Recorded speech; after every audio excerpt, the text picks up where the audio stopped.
যেটা এসএস মোটরসই ভাবতে পারো, অন্য কারো পক্ষে ভাবা সম্ভব না।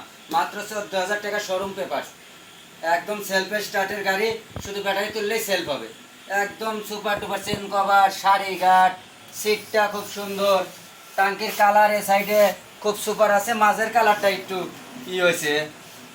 সাইড কভার আমরা ধরো, side cover, silencer, LI ring, ইঞ্জিনে ধরো আনটাস ইঞ্জিন, ইঞ্জিন খোলা পায় না, এক হাতে গাড়িটা চলছে, গাড়িওয়ালা চালায় নাই। বিএনপি করতে পলা দেখছে বেশি, গাড়িটা খুব একটা চলে নাই, তো যার কারণে মূলত গাড়িটা চলছে কম। সামনের টায়ারে ধরো একদম নতুন নতুন নতুন, একদম নতুন। তো সম্রাট মানে ধামাকা, এই গাড়িটা মাত্র 14,000 টাকা। একদম মিটারে ধরো একদম ওয়ালটনের অরিজিনাল মিটার আছে, গিয়ার ওঠে, একদম ওয়ালটনের অরিজিনাল মিটার, সব কিছু অরিজিনালই আছে। এই গাড়ির ইঞ্জিন আনটাস, মাত্র 14,000 টাকা। সাইকেলের দামে বাইক একমাত্র এসএস মোটর সম্রাটই দিতে পারে। তো চলে আসুন এসএস মোটরসে, গাড়ি নিয়ে যান, বাস শেষ।